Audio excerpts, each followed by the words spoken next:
Hello and welcome to Ramuism Reloaded exclusively on TV NXT. నవ్వడం ఒక యోగం, నవ్వించడం ఒక భోగం, నవ్వలేకపోవడం రోగం అనే ఇంట్రొడక్షన్ నేను ఇస్తాననుకుంటే పొరపడుతున్నారు, ఎందుకంటే అది చాలా బోర్ కొట్టింది. బట్ టాపిక్ మాత్రం అదే. ఇవాళ మనం నవ్వడం, హాస్యం గురించి మాట్లాడబోతున్నాం రాముయిజంలో. రామ్ గోపాల్ వర్మ గారిని చూస్తే మామూలుగా ఎవరు హాస్యం గురించి ఆయన మాట్లాడతారా, ఆయన పగలబడి నవ్వుతారా, ఎలా ఉంటారు నవ్వుతున్నప్పుడు అనే ఒక భావన కలుగుతుంది. But let's talk to RGV on this topic called sense of humour. అనగానే మీరు నవ్వేశారండి, అంత నవ్వొచ్చిన. On the contrary, Mr. Bachchan tells me, I never seen or met anybody in my life who has a bigger sense of humor than you అని చెప్తారు నాకు. అంటే for all my serious image, but అక్కడ seriousness అనేది ఇప్పుడు కాంటెస్ట్లో ఒక philosopher Nietzsche ఏమన్నాడంటే, man alone suffers so much that he was compelled to invent laughter. Right. ఎందుకంటే నవ్వు అనేది almost it is giving you a kind of an outlet out of your tragic situations, out of your suffering and pain. అందుకని ఎప్పుడు చూడండి, you always laugh at the expense of someone else. అంటే ఇంకొకళ్ళని బాధ కలిగించకపోతే అది హాస్యం అవ్వదు. అది ఫండమెంటలీ జోక్ డెఫినేషన్. అది బేసిక్గా it could be on a person, it could be on event, it could be on anything. But of joke అని అందుకే అంటారు. వాడి మీద, తన మీద, లేకపోతే ఆ పర్టిక్యులర్ సిచ్యువేషన్ మీద మనం జోక్ వేసినప్పుడు actually there is a tragedy. హాస్యంకి ఆపోజిట్ రసం ఏదైతే ఉందో అది కలిసి ఉంటుంది, లేకపోతే అసలు హాస్యం అనేది రాదు బయట. దీంట్లో నాకు ఫస్ట్ టైం నేను నా సెన్స్ ఆఫ్ హ్యూమర్ కల్టివేట్ అయింది మ్యాక్సిమం మ్యాడ్ మ్యాగజైన్ ఒకటి ఉండేది, అమెరికన్ మ్యాగజైన్. అది I was like very very obsessed with that magazine. అంటే మనం ఎంత సీరియస్ సిచ్యువేషన్ తీసుకున్నా that guy manages to convert it in to a, అంటే మన ఆల్మోస్ట్ ఇంక ఏ విషయం సీరియస్గా తీసుకోవాల్సిన అవసరం లేదు అనే ఒక మైండ్ సెట్కి తీసేస్తున్నారు. సో ఇప్పుడు అప్పుడు ఏమవుతుందంటే, ఒక పర్టిక్యులర్ దాంట్లో, అంటే ఉదాహరణ చెప్తున్నాను, క్రెడిల్ టు గ్రేవ్ అని ఒక ఒక ఒక సెక్షన్ ఉంది మ్యాడ్లో. దాంట్లో ఒక life of a born loser, అంటే biopic of a born loser లాగా ఒక కామిక్ బుక్ చేసేదాన్ని. అది చదివితే యాక్చువల్గా ఒక విధంగా జాలితోటి బాధేసేస్తుంది. కానీ అది అంత హ్యూమరస్గా చెప్పడం వలన మనకి ఇంకా ఎక్కువ ఇంపాక్ట్ఫుల్గా వస్తుంది. అంటే అంటే ఫర్ ఎగ్జాంపుల్, ఏ అమ్మాయి నీ వంక చూడదు, ఎందుకు ఏ అమ్మాయి నన్ను చూడట్లేదు, ఎవరు నాకు ఫ్రెండ్స్ ఉండట్లేదు అని నువ్వు కుంగిపోతూ ఉంటావు. అంటే ఏంటి, అతను ఎలా రాశాడంటే లైఫ్ ఆఫ్ ఏ బాండ్ ఆడి ప్రిడిక్ట్ చేస్తున్నాడు అనమాట. అంటే ఆడ చచ్చిపోయే టైంకి ఆడి లైఫ్ అంతా ఎలా ఉంది అని మ్యాడ్ మ్యాగజైన్ ప్రిడిక్ట్ చేస్తాను. గుర్తుందా, నీ టీనేజ్లో నీకు ఎప్పుడు ఏ అమ్మాయి నేను చూసేది కాదు, ఎవరో నీకు ఫ్రెండ్స్ ఉండరు అలా అనుకున్నావు. ఈ సైకాట్రిస్ట్ జరిగేస్తాడు, అడిగి, doctor why do girls ignore me, why do think girls ignore you అంటాడు doctor.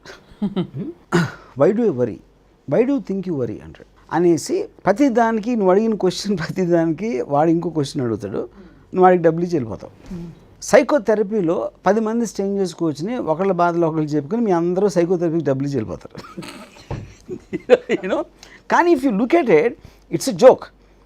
But the truth is, anyone who's getting into self ఒక లోగా ఫీల్ అవటం కానీ, ఒక డిప్రెషన్లో ఫీల్ అవటం అన్నప్పుడు మీరు దాన్ని జోక్ చేశారనుకోండి, సడన్గా అది అంటే ఒక డిసోరెంట్ అయిపోతారు. ఇప్పుడు నేను ప్రేమ కథ సినిమా అప్పుడు నేను ఒకసారి ట్రైన్లో వెళ్తే ట్రైన్ యాక్సిడెంట్ అయింది.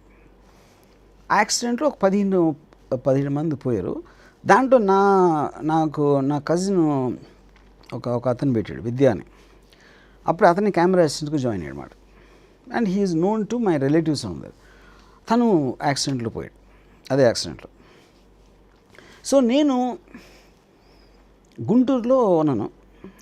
వాళ్ళ పేరెంట్స్ అక్కడి నుంచి బయలుదేరారు, ఎవరు అబ్బాయి, కానీ వాళ్ళు ఇంకా చెప్పలే, అబ్బాయి పోయాడని చెప్పలే పేరెంట్స్కి, ఫాదర్కి. సో నేను రూమ్లో కూర్చుని అసలు ఆయన ఎప్పుడూ కలవలేదు, ఫస్ట్ టైం అంటే నాకు చెప్పమని చెప్పారు. ఆయనకి ఎలా చెప్తాను, ఫస్ట్ టైం నేను మీ అబ్బాయి పోయాడండి అని నా బ్యాడ్ న్యూస్ నేను ఇవ్వాలి, అంటే because of my directorial position what ever it is అని నేను ఫుల్ టెన్షన్లో ఉంటే, నా కజిన్ ఆడు గుంటూరులో ఉన్నాడు, పండు అని.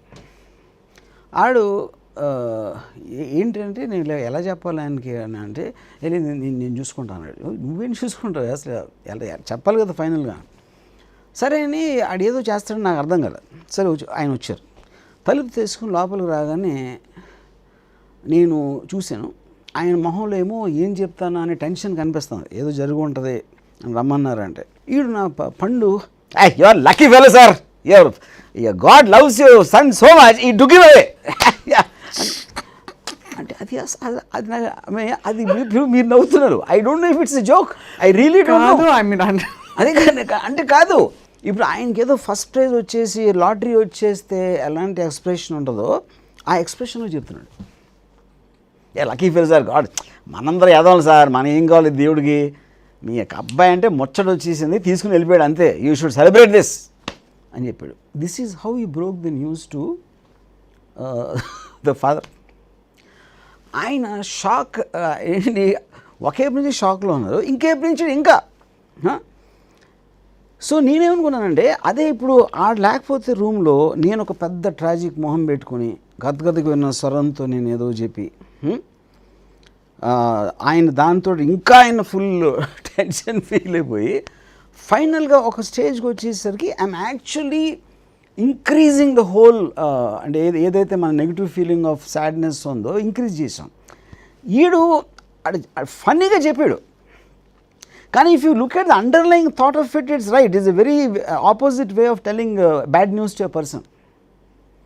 పాపం పోయాడండి అని, అరే మనందరూ ఎదాం సార్, అంటే దేవుడికి ముచ్చటేసింది తీసుకెళ్ళిపోయాడు, ఆడికి ఫుల్ హ్యాపీగా ఉండుంటాడు మీ కొడుకు అని ఫస్ట్ లైన్ చెప్పాడు.